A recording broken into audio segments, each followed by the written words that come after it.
सम्माननीय अध्यक्ष महोदय,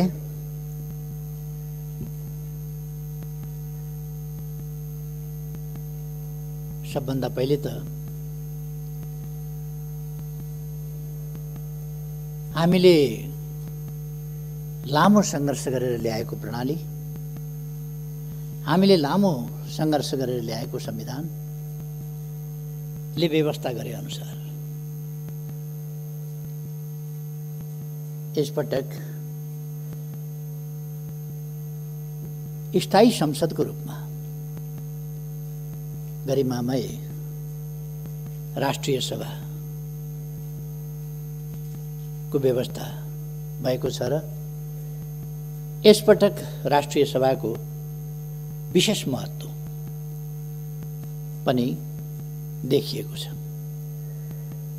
यस गरिमामय सभाका सबै माननीय ज्यूहरूमा म हार्दिक शुभकामना भन्न चाहन्छु। सबभन्दा पहिले सम्माननीय अध्यक्ष महोदय, यति बेला देश एउटा अलिकति नयाँ मोडबाट, नयाँ परिघटना, नयाँ परिदृश्यबाट अगाडि बढिरहेको छ, बढ्न खोजिरहेको छ। यति बेला हामी समयभन्दा अलिकति अगावै प्रतिनिधि सभाको नयाँ निर्वाचनका लागि नयाँ जनादेश माग्न जनताका बीचमा जाने तयारी गरिरहेका छौँ। प्रतिनिधि सभा विघटन भएको छ र देश अब निर्वाचनतर्फ, आम निर्वाचनतर्फ, प्रतिनिधि सभाको निर्वाचनतर्फ उन्मुख भएको छ। हामीले सोचेका थियौँ प्रतिनिधि सभा 5 वर्ष चल्नेछ र यसमा बिना विग्रह प्रतिनिधि सभाले आफूलाई लगातार देश र जनताको सेवामा,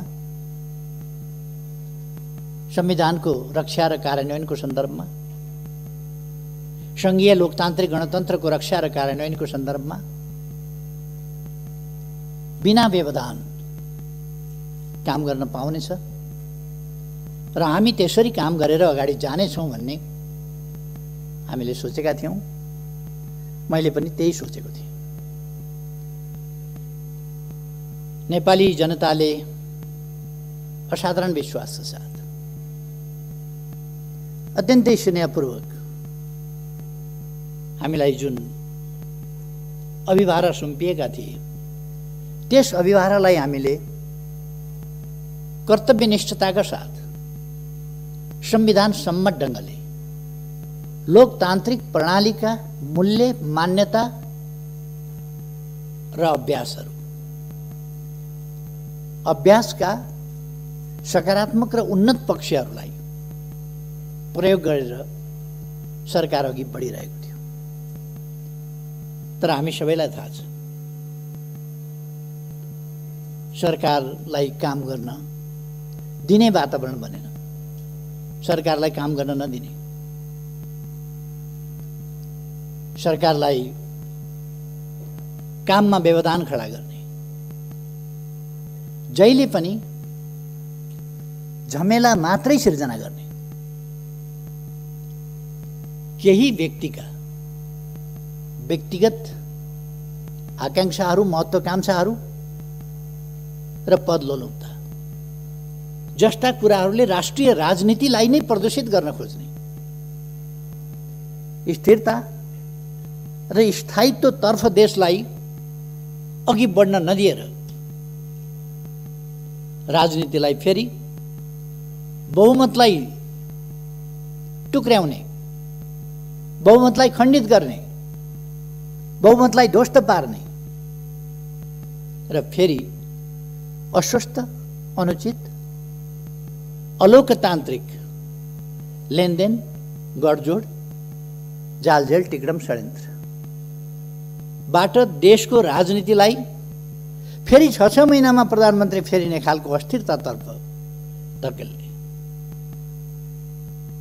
काम हुन नपाउने, जोड घटाउ मोलतोल लेनदेनमै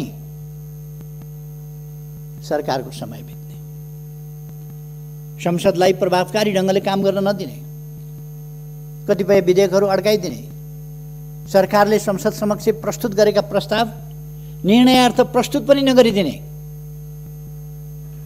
र यो प्रणाली बैठक भयो भन्ने निष्कर्ष निकाल्न खोज्ने, संविधान बैठक भयो भन्ने निष्कर्ष निकाल्न खोज्ने, संघीय लोकतान्त्रिक गणतन्त्र चल्ने व्यवस्था होइन, यो चल्दैन भन्ने निष्कर्ष निकाल्न खोज्ने त्यस्ता प्रयासहरू भए। मैले धेरै प्रयास गरेँ, धेरै कोसिस गरेँ। वर्षक 5 वर्ष सरकार टिकोस्। स्थिरता र स्थायित्वभन्दा साधारणतया जनताले जे बुझ्छ, जनताको इच्छा थियो 5 वर्ष सरकार टिकोस्। 5 वर्ष सरकार टिकोस् भन्ने हो, सरकार परिवर्तन होस् भन्ने होइन जनताको इच्छा। अस्वस्थ ढङ्गले सरकार परिवर्तन हुनुलाई स्थायित्व र स्थिरता भनिँदैन। लगभग 2/3 प्राप्त सरकार सञ्चालन गर्ने दलभित्रै चरम अस्वस्थताको स्थिति, त्यसले अत्यन्तै असहज वातावरण। मैले अस्ति केही आँकडाहरू निकालेँ, मलाई आफैलाई अचम्म लाग्यो। गएको वैशाख 13 गतेदेखि अस्ति पुष 4 गतेसम्मका बैठक हेर्दा गुटका बैठक, पार्टी विरुद्ध पार्टीलाई कमजोर पार्ने, गुटमा विभाजित गर्ने त्यस्ता बैठकहरू मात्रै एउटै नेताको घरमा 280 वटा बैठक, वैशाख 13 गतेदेखि पुष 4 गतेसम्म 280 वटा बैठक बसेका रहेछन्। 35 वटा बैठक अन्यत्र बसेका रहेछन्। 2 जना 3 जनाका गुटगत भेटघाट आदिको गिन्ती नगरौँ, त्यस प्रकार भएका थिए र देशलाई अस्थिरतामा लान प्रयासहरू भए। त्यस्तो गर्नु किन परेको थियो? त्यसका पछाडि कुनै जेन्युन कुनै कारण छ? हामीले यस सरकारले विकास निर्माणका कामहरूलाई तीव्रताका साथ अगाडि बढाएको थियो। मैले भन्ने गरेको छु, अघिल्लो पल्ट शिलान्यास गरेर छोडेको रानी पोखरी शिलान्यास गरेको इटा ढुङ्गामा लेउ लागिसकेका थियो, धुलोले पुरिने अवस्थामा थियो, केही पनि काम भएको थिएन, सिनको भाँचिएको थिएन त्यहाँ। अहिले यस अवधिमा हामीले रानी पोखरी तयार गरेर त्यसको उद्घाटन पनि गर्यौँ। 7 लाख घरहरू, भूकम्पबाट क्षतिग्रस्त घरहरू, 7 लाख घरहरू निर्माण गरेर जनतामा वितरण गरियो। विभिन्न ऐतिहासिक, सांस्कृतिक सम्पदाहरू, धरोहरहरूको पुनर्निर्माण भयो र लगभग ठुलो प्रतिशतमा निर्माणको काम सम्पन्न भएको छ। केही ढिलो हुने कामहरू खोप्न पर्ने, उस्तै सामग्री तयार गर्नुपर्ने, कालीगढहरूको अभाव, तिनलाई तालिम दिनुपर्ने जस्ता कुराहरूले गर्दा केही ढिलो हुनु बेग्लै कुरा हो। नत्र काम तीव्र गतिका साथ अगाडि बढेको छ र त्यो साथीहरूले अनुमान गर्नुभएको छ, देख्नु भएको छ।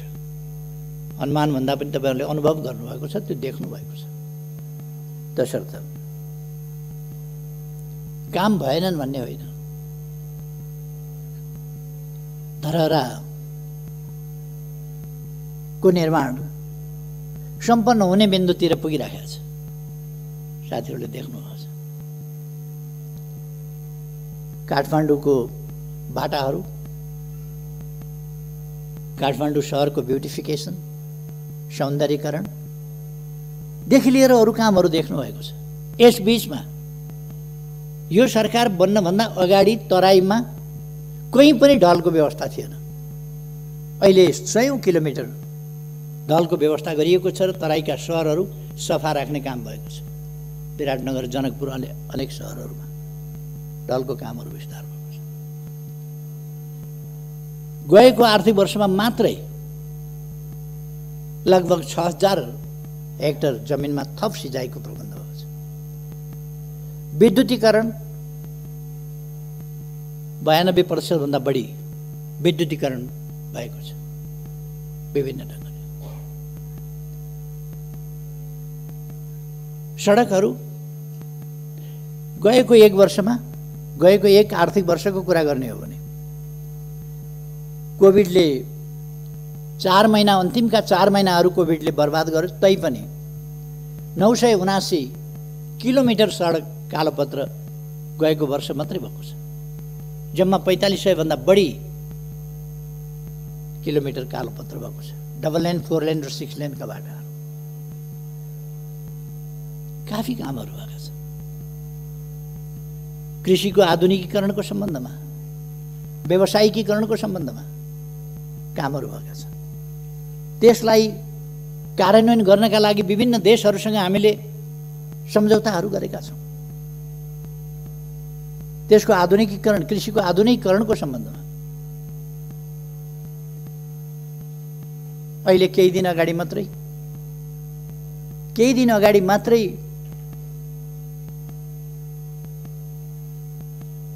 ऊर्जा सचिवको नेतृत्वमा भारत गएको टिमबाट महाकाली नदीबाट गएको शारदा नहरबाट चाँदनी दोधारामा 10 क्युमेक्स पानी सिँचाइका लागि दिने जुन हामीले उहिले सहमति सम्झौता गरेका थियौँ, एकीकृत महाकाली सन्धिमा पारेर त्यसको अब कार्यान्वयन हुनका लागि 6 महिनाभित्र डिपिआर तयार गर्ने र 6 महिनाभित्र हेडवर्क सुरु गरेर अनि नहर सुरु गरेर चाँदनी दोधाराको सिँचाइ गर्ने भनेका छौँ। त्यहाँ हामीले चाँदनी दोधारामै सुक्खा बन्दरगाहको व्यवस्था गरेका छौँ। सुदूरपश्चिममा हामीले दैजीमा औद्योगिक क्षेत्र, बाँकीको कोलपुरभन्दा माथि 9 बस्तामा औद्योगिक क्षेत्र, यस्ता थुप्रै औद्योगिक क्षेत्रहरू हरेक प्रदेशमा औद्योगिक क्षेत्रहरूको विस्तार र निर्माण त्यो गरिएको छ। यी कुरा सबैलाई थाहा छ। शिक्षाको क्षेत्रमा, स्वास्थ्यका क्षेत्रमा कति प्रगति भएको छ भन्ने कुरा सबै साथीहरूलाई थाहा छ। अहिले भर्ना दर कति पुगेको छ यो पनि साथीहरूलाई थाहा छ। अहिले ड्रप आउट, विद्यालयबाट बाहिरिनेको सङ्ख्या कसरी घटेको छ त्यो पनि थाहा छ। छात्रा र छात्राहरूको अनुपात बराबरीको स्थितिमा पुगेको छ। यो साधारण सामाजिक जागरणको क्षेत्रमा, उत्थानको क्षेत्रमा, जेन्डर इक्वालिटीको सन्दर्भमा वा सामाजिक न्यायको सन्दर्भमा, सामाजिक समानताको सन्दर्भमा यो सानो उपलब्धि होइन। पिछडिएका क्षेत्रहरू, पिछडिएका जाति समुदायका बालबालिकाहरूको पढाइ, यसमा के परिवर्तन आएको छ र त्यस सम्बन्धमा सरकारले के गरेको छ भन्ने कुरा सबैलाई थाहा छ। देख्न सबैले देखेको छ, देखेर पनि नदेखे चाहिँ गर्नु वा देखियो भने छोप्न सकिएन भने देखिन्छ भनेर अर्कोतिर मुन्टो फर्काएर हिँड्नु बेग्लै कुरा हो, अनि केही पनि गरेन भन्नु बेग्लै कुरा हो। तर कामहरू भएका छन्, असाधारण ढङ्गले काम भएको छ, ऐतिहासिक ढङ्गले काम भएको छ, द्रुततर गतिमा काम भएको छ। यसरी काम नेपालमा यसभन्दा अगाडि कहिले पनि भएको थिएन। तथ्यहरूले बताउँछ, आँकडाहरूले बताउँछ, त्यसरी काम भएको छ। मैले अघि भने चाँदनी दोधाराको सिँचाइ, त्यसको हामीले बन्दोबस्त गरेका छौँ। अरू पञ्चेश्वर परियोजना कार्यान्वयनका लागि आम रूपमा सहमति भएको छ। अब एउटा मात्रै मुद्दामा छलफल भइरहेको छ, त्यो लोअर शारदा। लोअर शारदामा अगाडिदेखि भारतले बाँध बाँधेर महाकाली नदीलाई तल पुगेपछि शारदा भनिन्छ, त्यहाँबाट कर्णाली नदीलाई तल पुगेपछि घागरा भनिन्छ, त्यहाँबाट घागराबाट पनि पानी लगेको छ र शारदाबाट पनि पानी लगेको छ, अथवा महाकाली र कर्णाली दुवै नदीबाट पानी लाने गरेको छ त्यसमा। र त्यसलाई उसले अग्राधिकार आफ्नो हुनुपर्छ।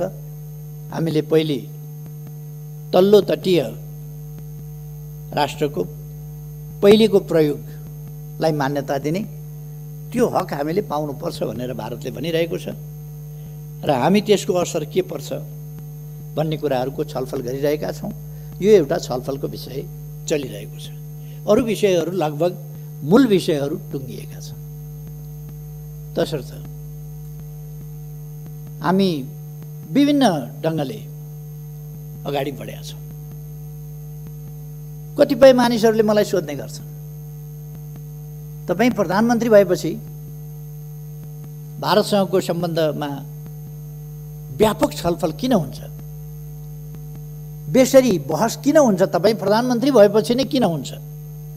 म प्रधानमन्त्री भएपछि नै किन हुन्छ भने म भारतसँग साँचो अर्थमा मित्रता गर्न चाहन्छु, मित्रता बढाउन चाहन्छु, मित्रतालाई सही अर्थमा गहिराईमा पुर्याउन चाहन्छु, व्यापक बनाउन चाहन्छु, उचाइमा लान चाहन्छु, नयाँ उचाइमा पुर्याउन चाहन्छु। त्यो असमानताका आधारमा हुँदैन, सोभरेन इक्वालिटीका आधारमा नै दुई देशका बीचको सम्बन्ध सुदृढ हुने हो, वास्तवमा मनदेखिको मित्रता हुने हो।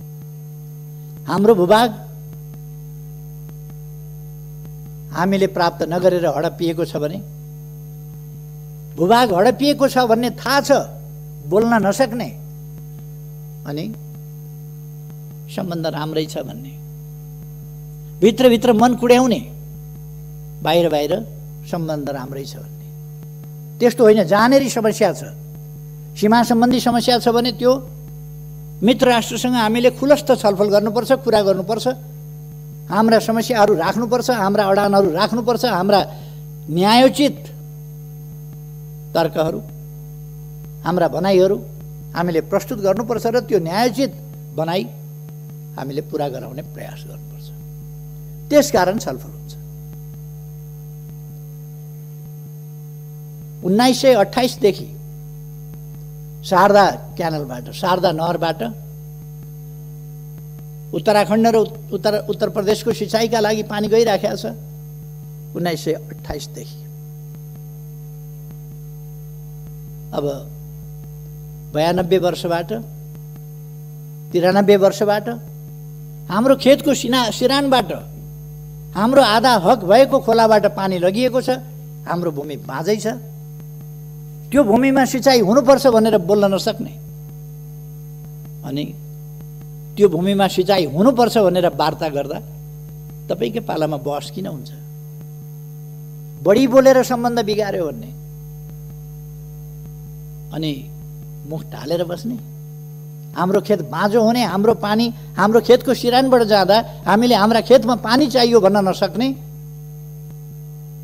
अनि सुमधुर सम्बन्धका लागि चुप लागेर बस्नुपर्छ भन्ने, खेत बाँझै राख्ने, मौका मिले राष्ट्रवादका ठुला गफ पनि गर्ने, यो खालका कुराहरू अन्त्य गर्नका लागि हामीले मित्रतापूर्ण ढङ्गले कुराहरू अगाडि बढाएका छौँ र सफलता पनि प्राप्त गरेका छौँ।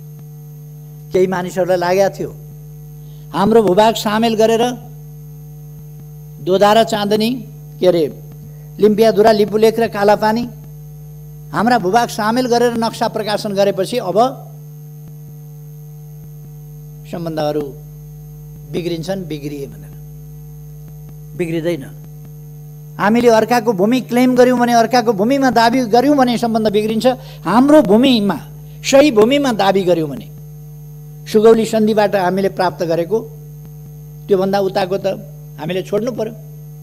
त्योभन्दा अगाडि कुमाउँ गढवालसम्म हाम्रो थियो, तर सुगौली सन्धि हामीले गरेपछि महाकाली पूर्वको मात्रै हाम्रो भूभाग भयो। 1816 देखि त्यही पनि त्यसपछि 146 वर्षसम्म हामीले त्यसलाई भोगचलन गरिरहेका थियौँ। 146 वर्षसम्म भोगचलन गरेका थियौँ। तर गत 58 वर्षदेखि हाम्रो भूभाग भारत र चीनको लडाईँका बेला भारतीय फौज कालापानीमा आएर बसेपछि नेपालका शासकहरूले बोल्न सकेनन्। लिपुलेख र लेम्पियाधुरा त्यसको पारिपट्टि पर्यो, कालापानीमा फौज छ। त्यसो भएर हामीले सुगौली सन्धिभन्दा पछि 146 वर्षसम्म हामीले उपभोग गरेको हाम्रो भूभाग हाम्रो नक्साबाट पनि गायब गरिएको थियो। त्यसकारण हामीले हाम्रो नक्सामा सामेल गर्यौं, संविधानमा राख्यौं र अब तत्सम्बन्धमा मित्रतापूर्ण ढङ्गले प्रमाण तथ्यका आधारमा छलफल हुँदैछ र हामी त्यो भूभाग कायम गरेर छोड्छौं। हाम्रो स्वामित्वमा, हाम्रो अधीनमा, नक्सामा मात्रै होइन, व्यवहारमा हाम्रो भूमि हामी कायम गरेर छोड्छौं। कतिलाई त्यसले छटपटी भयो, नक्सा छापियो, भूभाग सामेल गरेर आफ्नो वास्तविक भूमि सामेल गरेर नक्सा छापियो। त्यो नक्सा छापिएपछि संविधान संशोधन भयो। हाम्रो निशान छापमा त्यसलाई सामेल गरियो, संविधानको अंग बनाइयो।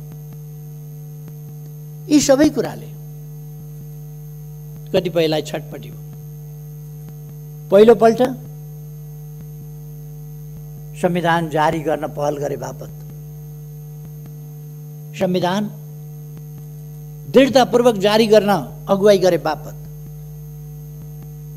त्यस बापत लगाइएको नाकाबन्दीको दृढतापूर्वक सामना गरे बापत, एउटा देश बेष्टित नेपाललाई अर्कोतिरबाट पनि यातायात र पारवहनको सन्धि गरेर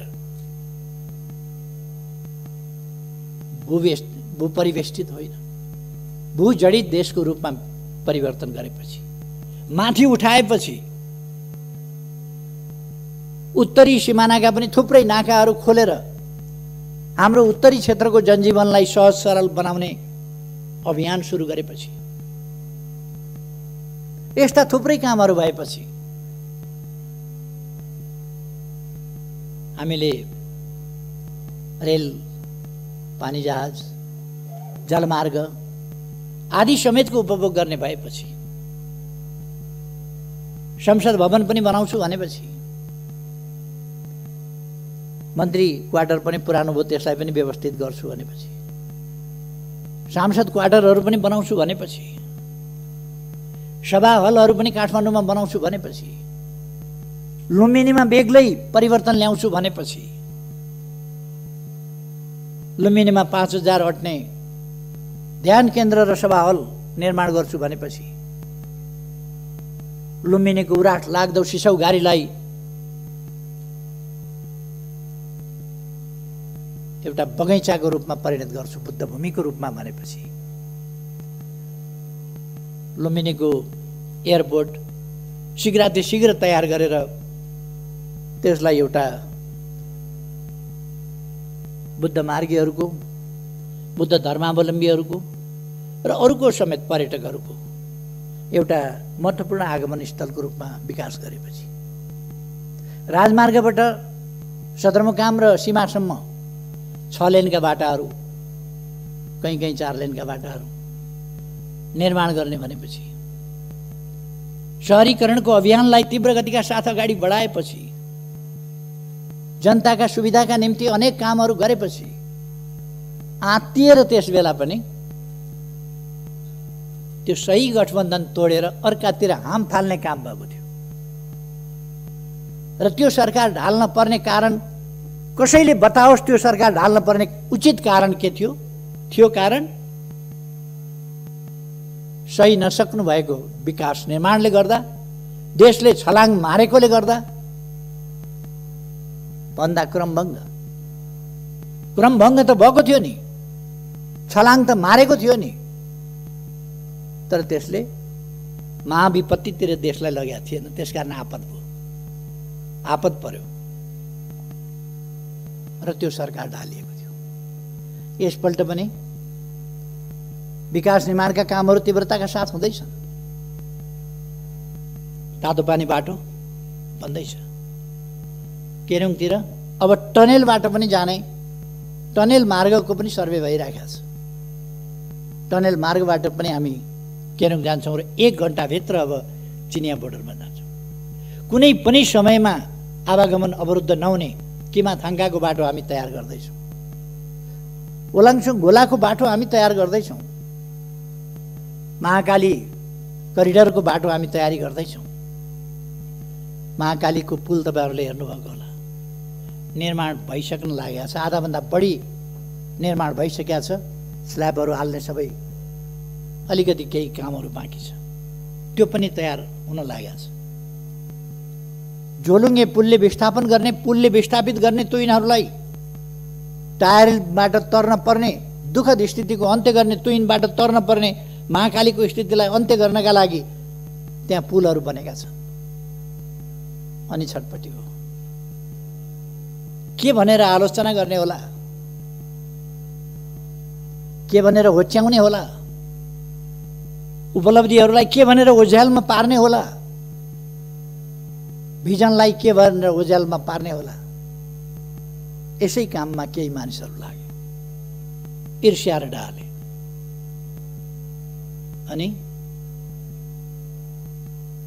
स्थिरता स्थायित्व हुन नदिनका लागि निर्वाचनबाट आएको प्रधानमन्त्रीलाई बीचमा षड्यन्त्र गरेर प्रधानमन्त्री हट्नुपर्छ कि हट्नुपर्छ,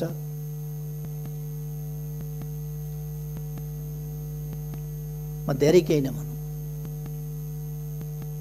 मैले नै दिएका अवसरहरूको दुरुपयोग गरेर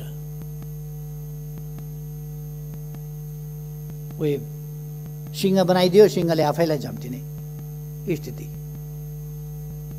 त्यो सिर्जना गर्ने त्यस प्रकारको अवस्था बन्यो। वास्तविक स्थिरता के हो, वास्तविक स्थायित्व के हो? कथम कदाचित सरकार बन्न सकेन भने संविधानले स्थिरता 5 वर्षमा चुनाव गर्नेलाई मात्रै भनेको छैन। संविधानले सरकार बन्न सकेन भने तत्काल चुनावमा जाने व्यवस्था गरेको छ संविधानको धारा 76 को साथले।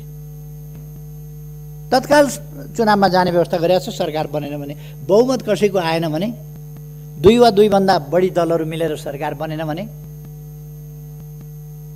अनि प्रमुख पार्टीले सरकार बनाउन सकेन वा विश्वासको मत प्राप्त गर्न सकेन भने, अथवा कुनै व्यक्तिले भरपर्दो ढङ्गले आधार लिएर गएर राष्ट्रपति कहाँबाट प्रधानमन्त्रीत्व लिएर आयो भने पनि 1 महिनामा विश्वासको मत प्राप्त गर्न सकेन भने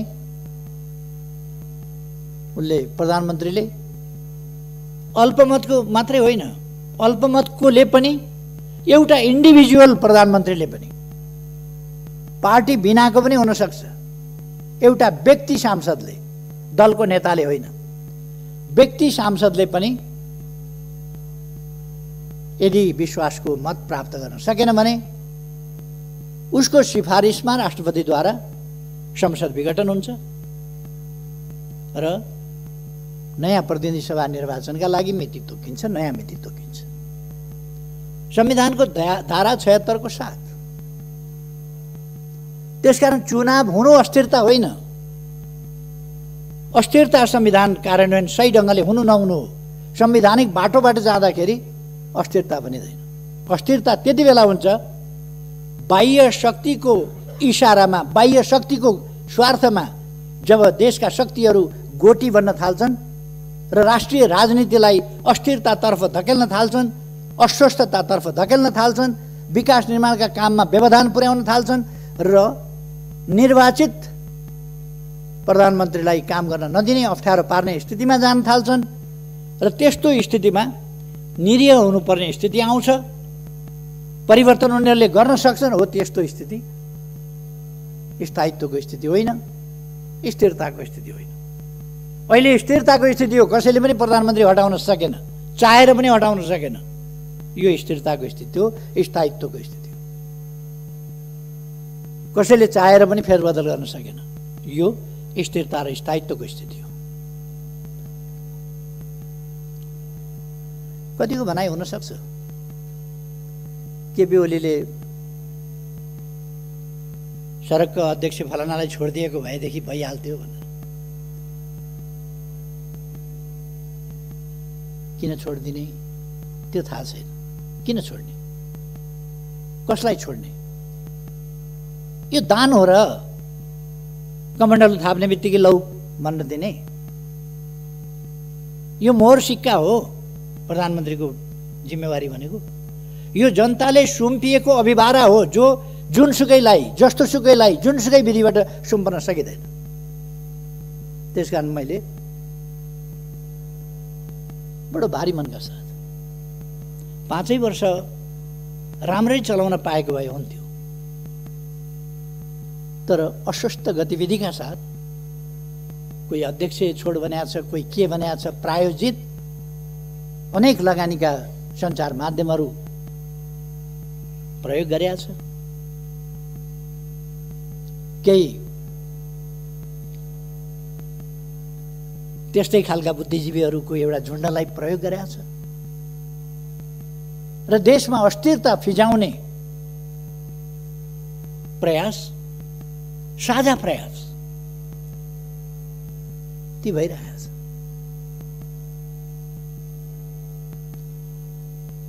तपाईहरु यसै हेर्न सक्नुहुन्छ।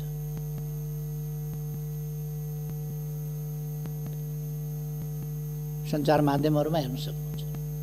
विशाल सभाहरुको फोटो उसले छाप्दैन। एउटा अखबारले विशाल जनसभाको फोटो छाप्दैन। अनि सरकार विरोधी केही जमात यसो देखियो भने त्यो जमातको चाहिँ हाइलाइट गरेर फोटो छाप्छ। सबै देखिएको छ नि। यो अस्थिरता प्रयास गर्ने, अस्थिरता सिर्जना गर्ने प्रयास हो, जसलाई प्रतिनिधि सभा विघटनबाट रोकिएको छ र ताजा जनादेशमा गएर ताजा जनादेशबाट देशलाई स्थिरता, स्थायित्व, लोकतान्त्रिक विधि पद्धति प्रणालीलाई सुदृढ ढङ्गले फङ्सनेबल बनाउने ढङ्गले अगाडि बढाउने त्यो अभ्यासमा लगिएको छ। कतिले गैर जिम्मेवार भन्ने अभिव्यक्ति दिएको मैले सुनेको छु। के हो जिम्मेवार भनेको? शब्दको अर्थ हुन्छ कि हुँदैन? डिक्सनरी पल्टाएर हेरे पनि हुन्छ नि शब्द के भन्छ गैर जिम्मेवार भनेको के हो। मैले बिल्कुल जिम्मेवारी बोधका साथ यो लोकतन्त्र ल्याउन नेपाली जनताले जति बलिदान गरेको छ, जति हण्डर ठोक्कर खाएको छ, जति पसिना बगाएको छ, जति यातना सहेको छ, जति क्षति बेहोरेको छ, त्यो सबै बलिदान र क्षतिहरूको हिसाब गरेर, देखेर, हेरेर त्यसका उपलब्धिहरूको रक्षा गर्नुपर्छ। त्यसका उपलब्धिहरूलाई खेर जान दिनु हुँदैन। केही पद लोलुप मान्छेहरूका आत्मकेन्द्रित स्वार्थी क्रियाकलापहरूलाई हावी हुन दिएर देशमा लोकतन्त्रलाई डिरेल गर्न दिनु हुँदैन। सही बाटोबाट, सही मार्गबाट अन्यत्र जान दिनु हुँदैन भनेर नै प्रतिनिधि सभा विघटन गर्नु पर्यो। गैर जिम्मेवार कसरी हो? के हो गैर जिम्मेवार भने? बिल्कुल जिम्मेवारी का साथ, कर्तव्य बोध का साथ यो काम गरियो। निर्वाचनमा जाउँ, कतिपयले भने केपी ओलीको लोकप्रियताको ग्राफ जिरोमा झर्यो। जिरोमा झरेछ कि माइनसमा गएछ कि प्लसमा गएछ? निर्वाचनमा हेरौँ न। अब गफ फिट्ने दिन गए। अब गफ फिटेर हुँदैन। अब मैदानमा मैले कतिपय ठाउँमा बोल्दाखेरि भन्ने गरेको छु। यो रेस्लिङ खेल्दाखेरि त्यो रेस्लरहरू कहिले कहिले खुब आफ्नो फुर्ती देखाउँछ। फुर्ती देखाएर खेल्नु कता छ त्यो बेल्ट चाहिँ पहिले लिएर यस्तो गरेर आफूले लगाइटोपल्छ, अनि रेफ्रीले त्यो बेल्ट खोसेर पछि जित्यो भने लाउला भनेर राख्छ। खेलै नखेलिकन थुप्रै रेस्लरहरू देखिए रिङमा नचढ्दैखेरि बेल्ट लगाउने। अब मैदान घोषणा गरिएको छ, रिङ तयार भएको छ, रिङमा आउनुहोस्, त्यहाँ जितेर अनि लगाउनुहोस् न रेस्लिङको बेल्ट। खुट्टा किन कामेको? निर्वाचन भन्ने बित्तिकै सातो किन गएको? जनताका बीचमा जाने भन्ने बित्तिकै, ताजा जनादेश लिने भन्ने बित्तिकै अन्त कहीँ जाने भनेको त होइन नि। अरू कुनै प्रभुका चरणमा जाने भनेको त होइन नि। जनताका शरणमा जाने भनेको, जनताका बीचमा जाने भनेको, नेपाली जनताको अभिमत लिने भनेको। केपी ओलीले गल्ती गरेको रहेछ भने नेपाली जनताले त्यसको दण्ड देलान्। नेपाली जनताका बीचमा गएर केपी ओलीलाई दण्ड दिन अपिल गर्नुहोस् न। तपाईँहरू जानुहोस्, जसलाई चित्त बुझिया छ। तपाईँहरूलाई जनताले ती जवाफ दिएर पठाउनेछ। हामी अन्तर्राष्ट्रिय सम्बन्धको क्षेत्रमा पनि सफलतापूर्वक अगाडि बढिरहेका छौँ। हाम्रा दुई छिमेकी मित्र राष्ट्रहरूसँगको हाम्रो सम्बन्ध गहिरो, सबल र सुदृढ बनाएका छौँ। हामीले नयाँ उचाइमा पुर्याएका छौँ। हामीले उपलब्धिका साथ उचाइमा पुर्याएका छौँ हामीले। र हाम्रा मैत्रीपूर्ण संवादहरू अगाडि बढिरहेका छन्। समस्या समाधानको दिशामा अगाडि बढिरहेका छन्। उपलब्धिका साथ अगाडि बढिरहेका छन्। र हामी कहीँ कतै समस्याहरू देखा परे भने तिनको संवादबाट, वार्ताको माध्यमबाट समाधान गरिरहेका छौँ। अनि कुरा लगाएर हुँदैन, काम गरेर हुन्छ।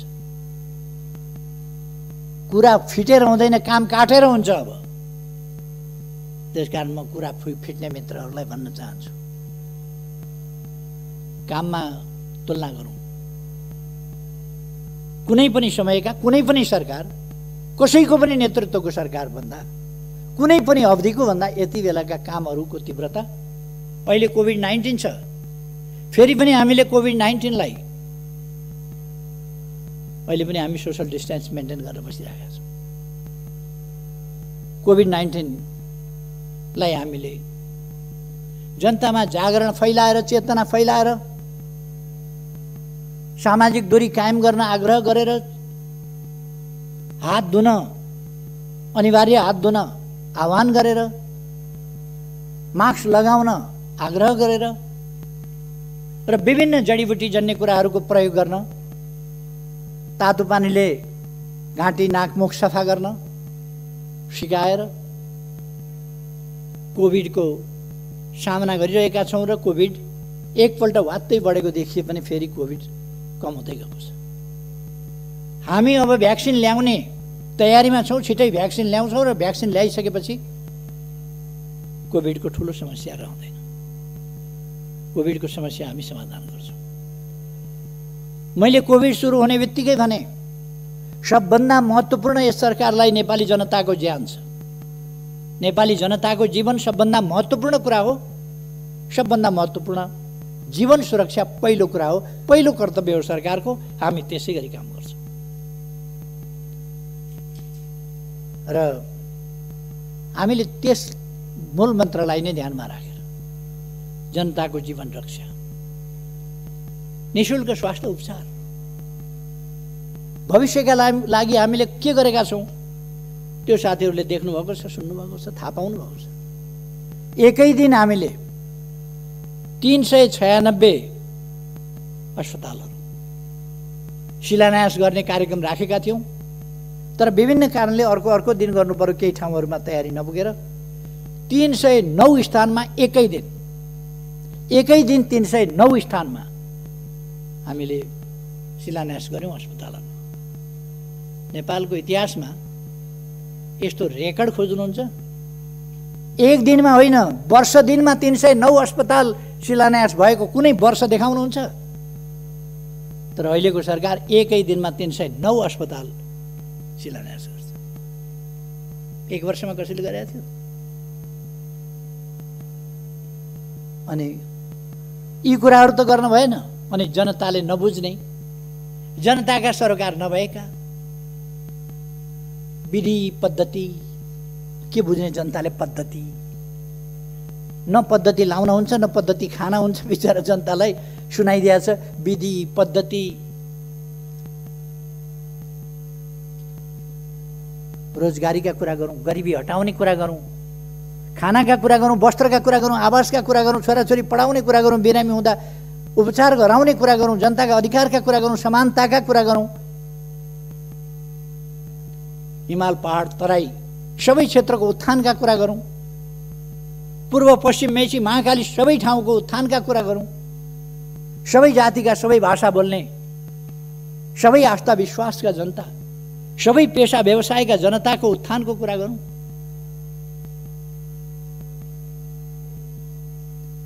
छाउबडी प्रथाबाट महिलाहरूलाई मुक्त गरौँ।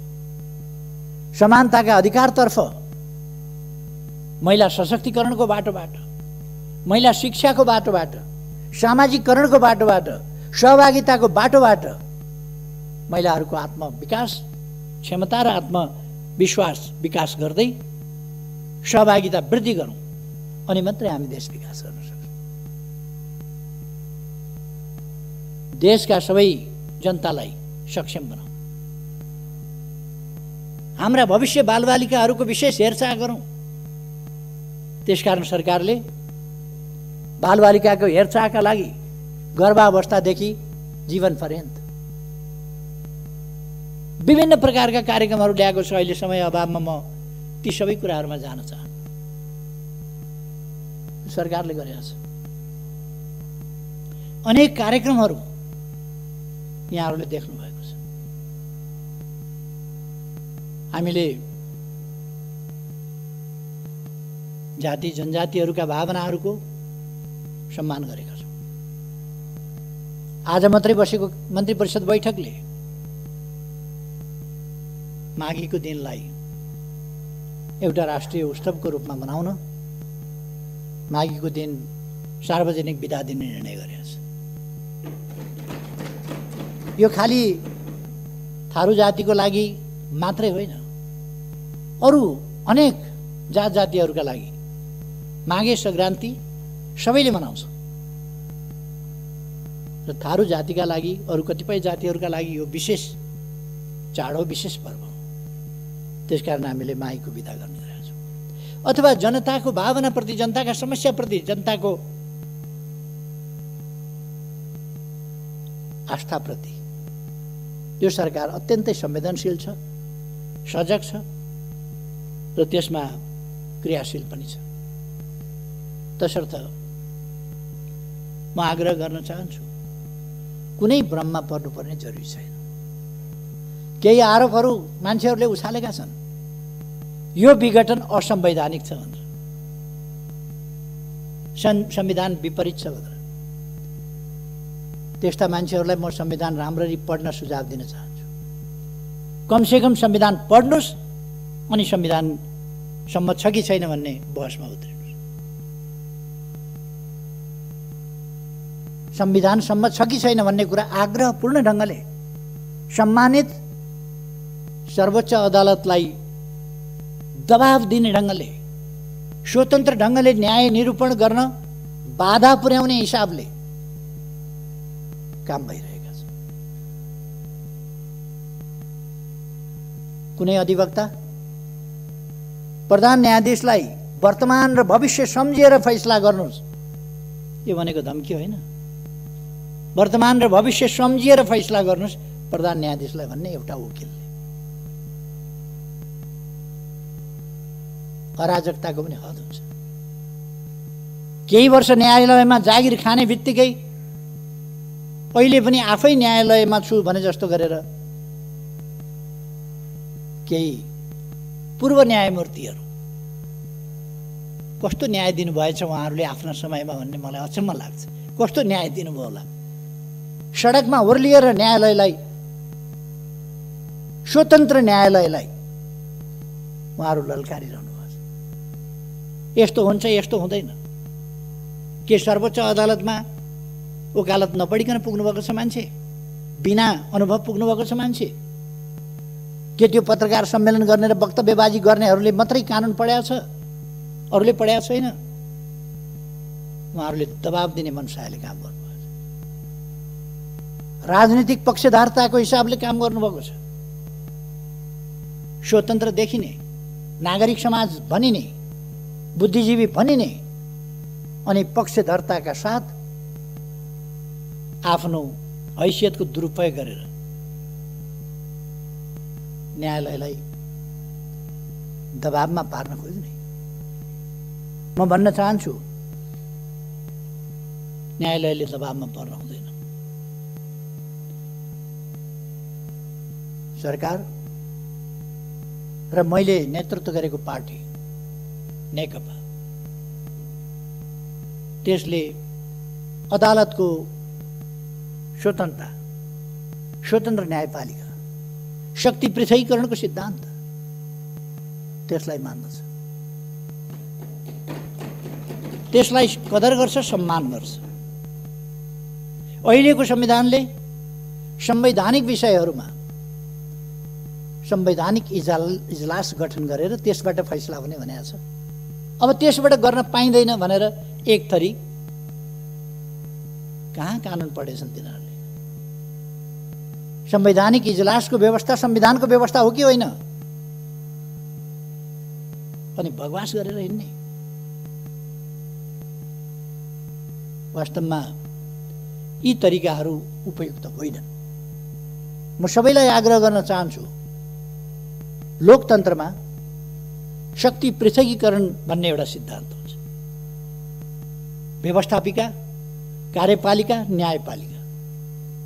न्याय गर्ने कुरामा वकालतनामा गरेका वकिलहरूले, वकालतनामा भरेका वकिलहरूले बहस गर्नु, अदालतले मागेका, अदालतका सहयोगीको रूपमा मागेका एमिकस क्युरीले बहस गर्नु, सरकारी वकिलले बहस गर्नु, स्वतन्त्र अधिवक्ताहरूले बहस गर्नु एउटा कुरा हुन्छ। न्याय गर्ने कुरामा त्योभन्दा पृथक ढङ्गले अदालतलाई दबाब दिने खालका गरेका वकिलहरूले, वकालतनामा भरेका वकिलहरूले अझ अदालतले सडकबाट फैसला गर्ने, अदालतका सहयोगीको रूपमा मागेका, प्रतिनिधि सभा विघटन भयो मुद्दा हाल्न जाने, सरकारी विघटन भएको छैन हामी प्रतिनिधि सभा बस्छौँ स्वतन्त्र पनि भन्दै गर्ने, अधिवक्ताहरूले बहस सडकमा जान्छौँ पनि भन्दै गर्ने, अदालत जान्छौँ पनि भन्दै गर्ने कुरामा त्योभन्दा पृथक ढङ्गले अदालतलाई दबाब। किन यस्तो परिस्थिति आयो होला?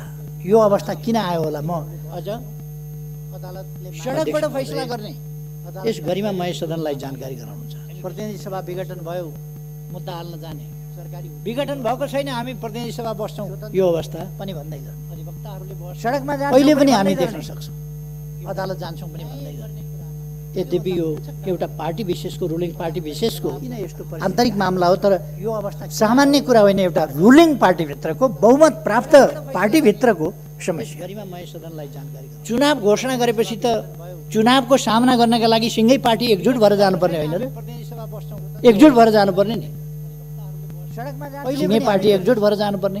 चुनाव घोषणा गरे बापत झन् फुट्छ, झन् फाटोतिर जान्छ, अनेक प्रकारका विसङ्गत असङ्गत वक्तव्यबाजी गरेर जान्छ। रुलिङ पार्टीभित्रको बहुमत। मैले केन्द्रीय कमिटीको बैठक बोलाएँ, केन्द्रीय कमिटीको बैठकमा केही साथीहरू अनुपस्थित भए। चुनावको सामना कहाँ गए साथीहरू भनेर हेर्दै भएर जानुपर्ने होइन? माइती घर मण्डलमा हामी यहाँ एकजुट भएर जानुपर्ने, सिंगै पार्टी एकजुट भएर जानुपर्ने। केन्द्रीय कमिटीको बैठकमा नजाने हामी यहाँ छौँ भनेर माइती घर मण्डलमा भन्ने झन् फाटोतिर जान्छ, अनेक प्रकारका विसङ्गत। केन्द्रीय कमिटीको बैठकमा किन जान्छ?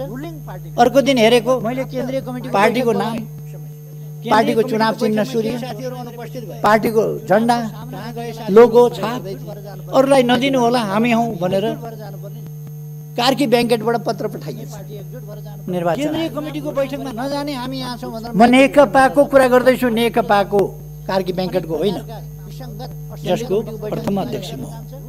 अर्को दिन हेरेको मैले केन्द्रीय कमिटी पार्टीको नाम अनि पार्टीको चुनाव चिन्ह सूर्य। केही मान्छेहरूले कार्की ब्याङ्केटबाट मलाई निष्कासन गरे, अरूलाई नदिनु होला हामी हौँ भनेर कार्की ब्याङ्केटबाट पत्र पठाए। तपाईँहरूको संयमलाई म धन्यवाद भन्छु। तपाईँहरू कोही पनि त्यो कुरा सुनेर नेकपाको कुरा गर्दैछु, नेकपाको कार्की ब्याङ्केटको होइन, जसको प्रथम अध्यक्ष म। माइतीघर मण्डलाबाट कार्की ब्याङ्केटबाट प्रथम अध्यक्षलाई केही मान्छेहरूले कार्की ब्याङ्केटबाट पार्टीको बैठकमा नआएर त्यहाँबाट उछिटिएर कतातिर गएर निष्कासन गर्यौँ भन्ने कुरा जति हास्यास्पद के हुन्छ। तपाईँहरूको संयमलाई म धन्यवाद भन्छु। तपाईँहरू कोही पनि त्यो कुरा हामीसँग बहुमत छ। वरिपरि तमासा हेर्न आएका मान्छेहरूलाई यसो हेर्नुभयो होला, केन्द्रीय कमिटी भन्दा धेर देख्नुभयो होला, हामीसँग बहुमत छ भन्नु। बहुमत केलाई भनिन्छ? 5 जनाको कमिटी छ भने 3 जनाले निर्णय गर्न सक्छन्, तर कमिटीको बैठकमा निष्कासन बाहिरै अन्तै निर्णय हुँदैन। हामी 3 जना त हो नि, 3 जनाले गरेपछि भइहाल्छ भनेर यही अभ्यास पार्टीभित्र चलाउन खोजियो। 5 जना भेला हुने अगेनाका डिलमा, 5 जना भेला हुने विवान्ता, 5 जना भेला हुने अर्को केन्द्रीय कमिटी भन्दा धेर देख्नुभयो होला, हामीसँग बहुमत छ। अर्याल होटल बहुमत केलाई 5 जना भेला हुने खुमलटार, कोटेश्वर कहाँ निर्णय गर्न सक्छन्, तर त्यहाँबाट भन्ने हामीले यो बाहिरै अन्तै निर्णय हुँदैन। 5 जना भेला हुँदैमा निर्णय हुँदैन, बैठकमा आएर 5 जनाले यही अभ्यास निर्णय गर्दा निर्णय हुन्छ। 5 जना भेला हुने अन्तै बहुमत हुने होइन। बैठकमा आउनुहोस्, बैठकमा प्रमाणित गर्नुहोस्। बैठकमा प्रमाणित गरेको भए अर्याल होटल 5 जना भेला हुने बैठकमा आएर छलफल गरेर प्रमाणित गरेको भए त्यहाँबाट भन्ने हामीले यो बाहिरै अन्तै निर्णय हुँदैन। 5 जना यो राजनीतिमा निर्णय हुँदैन, बैठकमा आएर 5 जनाले त्यसकारण यो अहिले फेरि अर्को पत्र उहाँहरूले पठाउनु पर्ने निर्वाचन आयोग बैठकमा आउनुहोस्। अरू केही पनि भएको छैन, हामीले चिन्ह चिन्हको केही दाबी गरेका छैन। अस्ति अरूलाई नदिनुहोस् हाम्रै हो भनेर भन्नुभएको थियो, पत्र पठाउनु भएको थियो। अहिले अस्ति फेरि पत्र पठाउनु बैठकमा आएर हामीले केपी ओलीलाई पार्टीबाट निकाल्यौँ, अरू केही पनि भएको छैन है, जस्ता तस्तै छ। हामीले चिन्ह चिन्ह केही मागेका छैन। यो राजनीतिमा निर्णय हुँदैन, बैठकमा कति बेरको कुरा के हो, कति बेरको कुरा के हो, एकछिनपछि एउटा एकछिनपछि अर्को। अहिले फेरि अर्को पत्र संसद विघटन भइसकेपछि 3:30 बजे अविश्वास दर्ता गर्न रन्थनिएका केही मान्छेहरू आइपुगे। अविश्वास प्रस्ताव दर्ता गर्न 3:30 पत्र पठाउनु भएको थियो। अहिले संसद विघटन भइसक्यो, कहाँको अविश्वास ल्याएको भनेर सचिवालयले भनेपछि अरू केही पनि भएको छैन है, जस्ता तस्तै छ। हामीले चिन्ह चिन्ह केही भन्न पनि लाज मर्दो। हाम्रो सभामुखले घुँडामा राखेर एकछिनपछि एउटा एकछिनपछि 10:40मै म कहाँ ल्याएका थिएँ यो निवेदन। संसद विघटन भइसकेपछि 3:30 बजे अविश्वास दर्ता गर्न रन्थनिएका केही मान्छे संसदीय प्रणालीले अविश्वास प्रस्ताव प्रणालीकै हुर्मत लिने खालको यो लज्जाबोध हुने कुरा भइसक्यो। कहाँको अविश्वास एउटा स्पिकरले दुःखका साथ भन्नुपर्छ। यस्तो झुटो प्रमाणीकरण गर्नुहुन्छ भन्न पनि लाज पर्छ। हाम्रो सभामुखले घुँडामा आइन्दा यस्ता गल्तीहरूबाट जोगिनुपर्छ। 10:40मै यस्ता गल्ती सच्याउनुपर्छ। यस्तो गल्तीहरू सचिवालयले प्रणालीले यस कुरालाई स्पष्ट पार्नका निम्ति सचिवालयमा 3:30 बजे मात्रै यो प्रस्ताव ल्याइएको हो भनेर वक्तव्य जारी गर्नुपर्छ। यस्तो झुटो प्रमाणीकरण गर्न लज्जाको कुरो होइन। कुनै पनि संसदीय प्रणालीमा यस्तो खालको जोगिनुपर्छ। जाल जेलमा लोकतन्त्र हुने होइन, फस्टाउने होइन, टिक्ने होइन। लोकतन्त्र भनेको जाल जेलको प्रणाली होइन। यस कुरालाई स्पष्ट पार्न धोकाको प्रणाली होइन। लोकतन्त्र भनेको पारदर्शिता स्वच्छताको प्रणाली हो भनेर वक्तव्य जारी गर्नुपर्छ। यस्तो झुटो प्रमाणीकरण लज्जाको कुरो होइन। अब कुनै पनि संसदीय प्रणालीमा यस्तो संसद पुनर्स्थापना हुन्छ कि भन्ने जाल जेलमा लोकतन्त्र हुने होइन, फस्टाउने होइन, टिक्ने 64% लगभग लोकतन्त्र भनेको जाल जेलको प्रतिनिधित्व गर्ने सर्वसम्मत दलको नेता प्रधानमन्त्रीको हैसियतमा मैले यदि यही प्रतिनिधि सभा यसै गरी सञ्चालन गरिरहने हो भने यो सरकारले काम गर्ने वातावरण पनि नपाउने भयो र गतिसाथ देशको हितमा, जनताको हितमा विकास निर्माणका कामहरू अगाडि बढाउने काममा पनि गति लिन सक्ने सर्वसम्मत। त्यसकारण राष्ट्रको समय प्रधानमन्त्रीको हैसियतमा बर्बाद हुन यदि यही झन्डै 2/3 बहुमत सहितको प्रधानमन्त्रीले विघटनको सिफारिस गरेर विघटन भइसकेपछि अब विकल्प कहाँने 64% मसँग छ, त्यसको सर्वसम्मत दलको नेता म हुँ। जतिपल्ट घुमाए पनि जतिपल्ट घुमे पनि त्यही 36% बाँकी रहन्छ होइन र 36% 51% कहिले हुन्छ र बहुमत सहितको अनि विकल्प छ यथार्थ विघटन भइसकेपछि अब मनगढन्ती विकल्पले हुँदैन यथार्थ विकल्प बनावटको विकल्प बनावट देशको सर्वसम्मत दलको नेता म परिषदको सर्वसम्मत दलको नेता म हो र जति हैसियतमा प्रधानमन्त्री हो र मैले पनि त्यही 36% चलाउन सकिने र विघटन गर्ने 36% पछि अर्को विकल्प छ 51% कहिले हुन्छ र अब विघटन भइसकेपछि हामी मिलेर चलाउँथ्यौँ यथार्थ अनेक थरी तत्त्वहरू निस्किनु यहाँ त बहुमत प्राप्त दलले नै अरू अप्सन छैनन् त्यसभन्दा पछिका संविधानको धारा 76 को 1 अनुसारको यो सरकार हो 2 को अप्सन आउँदै आएन 1 ले सरकार बनायो 2 अप्सन आएन 3 आएन 4 आएन 5 आएन अब 7 ले अनेक थरी तत्त्वहरू निस्किनु सरकार रहने अवस्था चल्ने अवस्था नरहँदा प्रधानमन्त्रीको सिफारिसमा राष्ट्रपतिले प्रतिनिधि सभा विघटन गरी संविधानको धारा 76 को 1 अनुसारको यो प्रतिनिधि सभाको नयाँ निर्वाचनका लागि 2 को अप्सन आउँदै आएन त्यस अनुसार नै भएको छ संविधान सम्मत कसरी भएन 3 आएन 4 आएन पुनर्स्थापना कसरी हुन्छ पुनर्स्थापना केका लागि हुन्छ कुन विकल्पका लागि हुन्छ के देशमा अस्थिरता ल्याउनका लागि हर्स ट्रेडिङको राजनीति फेरि सुरु गर्नका लागि 6 महिनामा सरकार परिवर्तन गर्ने तमासा गर्नका लागि पुनर्स्थापना हुन्छ पुनर्स्थापनाको निर्वाचनका लागि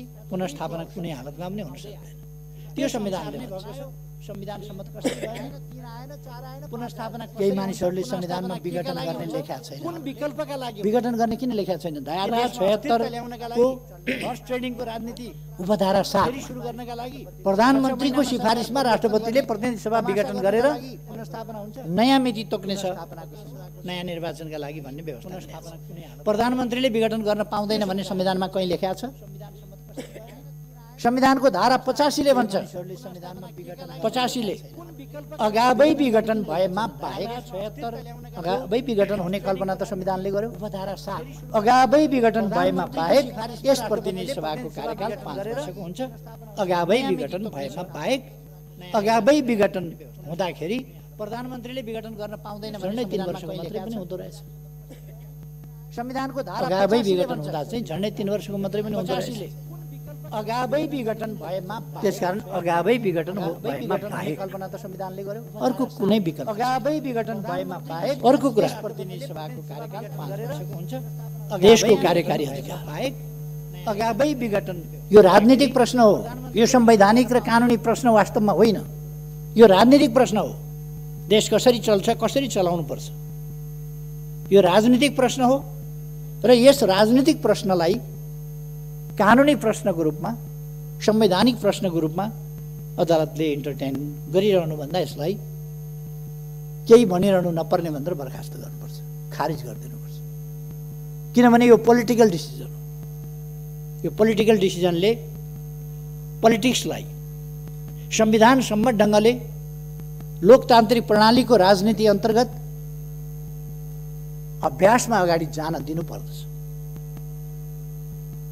त्यसकारण यो त्यसै गरी जान्छ यो पोलिटिकल डिसिजन हो यो आवश्यकताको सिद्धान्त अनुसार हो यो प्रधानमन्त्रीले संविधानका विभिन्न ठाउँमा लेखेको छ प्रिएम्बलदेखि विभिन्न धाराहरूमा लेखिएको छ कार्यकारी अधिकार मन्त्री परिषदमा रहनेछ र त्यसको प्रतिनिधित्व प्रधानमन्त्रीले गर्छ मन्त्री परिषदको निर्णय र सिफारिस प्रधानमन्त्री मार्फत यद्यपि मन्त्री परिषदको सिफारिस चाहिन्थ्यो कि चाहिँदैन थियो तर मन्त्री परिषदको सिफारिस सहित सर्वसम्मत सिफारिस सहित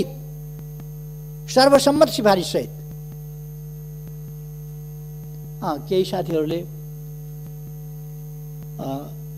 कतिको उपयुक्त हुन्छ यो विघटन उपयुक्त होला नहोला अलिकति छलफल मन्त्री परिषदमा 1-2 जना साथीहरूले उठाउनु भएको थियो मैले त्यसलाई स्पष्ट पारेपछि साथीहरू सन्तुष्ट हुनुभएको थियो र सर्वसम्मतिले विघटन भएको थियो, सिफारिस भएको थियो।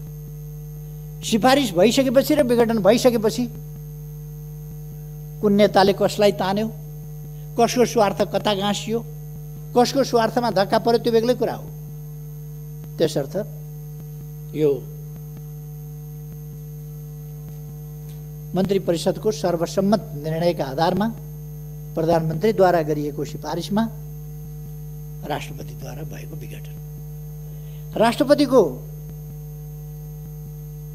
अधिकार र कर्तव्य के हो? हामीले सम्मानित राष्ट्रपति बनेका छौँ। हामीले राष्ट्रपतिमा धेरै अधिकार दिएका छैनौँ, केही अधिकार मात्र दिएका छौँ। यस संस्था वा यस निकाय वा व्यक्तिले गरेको सिफारिस भनेर तोकिएकोमा बाहेक अन्यत्र सबै काम कारबाही राष्ट्रपतिले मन्त्री परिषद र प्रधानमन्त्रीको सिफारिसमा गर्नेछ। प्रधानमन्त्रीको सिफारिसमा राष्ट्रपतिले गर्नुपर्छ। त्यो कानुन सम्मत छ कि छैन, उपयुक्त छ कि छैन, संविधान सम्मत छ कि छैन, त्यसको जिम्मेवारी प्रधानमन्त्रीले लिन्छ, राष्ट्रपतिले होइन। प्रधानमन्त्रीको सिफारिस राष्ट्रपतिले अनुमोदन गर्नुपर्छ। नेपालका कानुनविद, केही कानुनविदहरूमाथि दया लागेर आउँछ। केही दुर्मुखाहरू गणतन्त्रको सर्वोच्च संस्था, राष्ट्रको गरिमामय सर्वोच्च संस्थाको मान मर्यादामा तुलेका छन्। तिनीहरू गणतन्त्र विरोधी हुन्। तिनीहरू जनताका छोराछोरी उच्च ठाउँमा पुगेको देख्न चाहँदैनन्। अनि भन्छन् केटाकेटीमा ऊ गाई भैँसी चराउँथ्यो, केटाकेटीमा धुले स्कुलमा पढ्थ्यो, केटाकेटीमा यस्तो श्रम गरेर आएको थियो, केटाकेटीमा डेस्क बेन्च पनि नभएका स्कुलमा पढेका थियो। उनीहरूको दिमागमा के छ भने सामन्तवाद। उनीहरूको दिमागमा दरबार हाई स्कुल, त्रिचन्द्र कलेज उहिले ती मात्रै थिए नि, त्यसमा पढेको हुनुपर्ने, अथवा दार्जिलिङको सेन्ट जोसेफ पढेको हुनुपर्ने, अथवा अक्सफोर्ड र अरू विश्वविद्यालय पढेका हुनुपर्ने। घाँस दाउरा गरेर उठेको हुन नहुने, गरिबको छोराछोरी माथि उठेको हुन नहुने, गरिबको छोराछोरी सांसद हुने, माननीय, गाउँको जमिनदारले पनि माननीय भन्नुपर्ने गरिबको छोराछोरीलाई। यस्तो व्यवस्था हुन्छ भन्ने तिनका दिमागमा छ। त्यसकारण गरिबका छोराछोरी माननीय भनेको उनीहरूलाई चित्त बुझ्दैन, मन पोल्छ। गरिबका छोराछोरी सम्माननीय भनेको उनीहरूलाई पोल्छ मन। उनीहरूलाई बेलायतको हाउस अफ लर्ड्स जस्तो लर्ड्स मात्रै हुनुपर्ने विभिन्न ठाउँमा यी कमन्सहरू कसरी भए, यी घाँस दाउरा गरेर हुर्किएकाहरू कसरी भए, गाई बाछा गरेर हुर्किएकाहरू कसरी भए, खेतबारी गरेर हुर्किएकाहरू कसरी भए, खाली खुट्टा पैदल हिँडेर पढेकाहरू कसरी भए, माथिल्लो ओहदामा तिनका मन पोल्छ। ती आफै पनि त्यस्तै हुन् भने पनि तिनको सामन्तवादी चिन्तन त्यसले दिँदैन। अर्को कुरा, समाज, मानव समाज भनेको सभ्य समाज हो, चेतनशील मर्यादित समाज हो। त्यहाँ संस्थाहरूको, सम्मानित संस्थाहरूको यसै त कसैलाई पनि अपमान गर्नु, गाली बेइज्जत गर्नु हाम्रो सभ्यताभित्र पर्दैन। अझ हाम्रो सभ्यता यत्र नार्यस्तु पूज्यन्ते रमन्ते तत्र देवतावाला सभ्यता हो। जहाँ नारीहरूको पूजा हुन्छ त्यहाँ देवताहरू रमाउँछ। हाम्रो सभ्यता अनेक विदुषीहरूको सभ्यता हो। हाम्रो सभ्यता वीराङ्गनाहरूको सभ्यता हो। हाम्रो सभ्यता मातृदेवो भव, आमा वा महिलाहरू देवी देवता तुल्य छन् भन्ने हो। अब त्यो सभ्यतामाथि हमला भइरहेको छ। केही हण्डीखोर तत्त्वहरूले हाम्रो सभ्यतामाथि हमला गरिरहेका छन्, हाम्रो शिष्ट समाजमाथि हमला गरिरहेछन्, समाजको शिष्टतामाथि हमला गरिरहेका छन्, हाम्रा विभिन्न सम्मानित संस्थाहरूमाथि हमला गरिरहेका छन्। र यो एउटा असभ्य, असहिष्णु, त्यस्तो समाज निर्माण गर्ने अथवा हाम्रो सभ्य समाजका मूल्यहरूलाई ध्वस्त पार्ने प्रयास गरिरहेका छन्। त्यस कुराबाट हामी सजग हुनुपर्दछ र हामीले जनतालाई पनि सजग गराउनु जरुरी छ। मैले अघि भने यस बीचमा विभिन्न भ्रमणहरू भएका छन्। भ्रमणहरूको आदान प्रदान भएको छ चीनसँग, भारतसँग। कसैले प्रश्न उठाउँछन् चीनको फलानु किन आयो? मित्र देशका मान्छे आउँछन्, कुरा गर्छन्, जान्छन्, भलो चिताउँछन्, जान्छन्। भारतका मान्छे किन आए भनेर सोध्छन्, आउँछन्, कुरा गर्छन्, भलो चिताउँछन्, जान्छन्, सम्वाद गर्छन् हामीसँग। अघि भर्खरै मैले भने परराष्ट्र सचिव नेपाल भ्रमणमा आए गए, भारतका प्रधान सेनापति आए गए, हाम्रो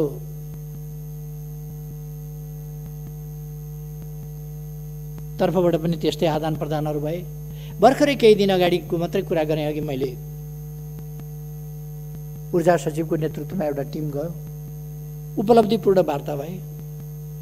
अब 4 दिनपछि, अझ 3 दिनपछि भने पनि भयो। आज 10 तारिक भयो क्या होइन? आज 10 तारिक भयो। 14 तारिकमा हाम्रो परराष्ट्र मन्त्री प्रदीप गेवालीजी, मान्य प्रदीप गेवाली भारत भ्रमणमा जाँदै हुनुहुन्छ। उहाँले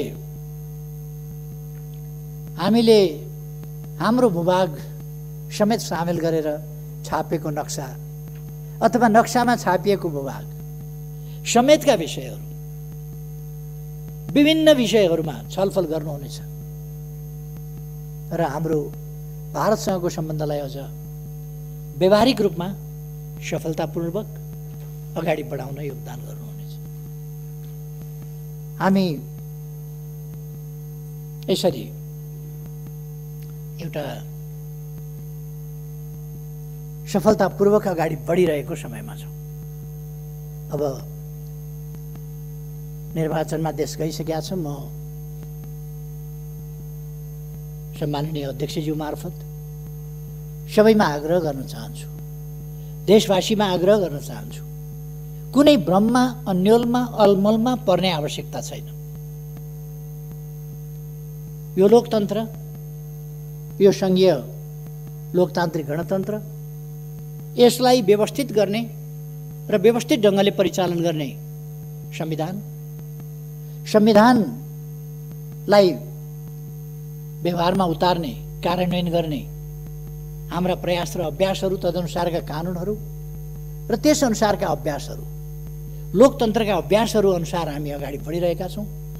यस देशलाई हामीलाई हाम्रो राष्ट्रिय सार्वभौमसत्ता प्यारो छ, हामीलाई हाम्रो स्वाधीनता प्यारो छ, हामीलाई हाम्रो स्वतन्त्रता प्यारो छ, हामीलाई हाम्रो भौगोलिक अखण्डता प्यारो छ, हामीलाई हाम्रा राष्ट्रिय हितहरूको रक्षा गर्न अगाडि बढ्न सकेकोमा, रक्षा गरेकोमा गौरवान्वित पनि छ र हामी राष्ट्रिय स्वाभिमानलाई माथि उठाउँदै अगाडि बढाउने, देशलाई विकास गर्ने, समृद्ध नेपाल र सुखी नेपालीको राष्ट्रिय आकांक्षा पूरा गर्ने त्यस अभियानमा दृढतापूर्वक अगाडि बढेका छौँ।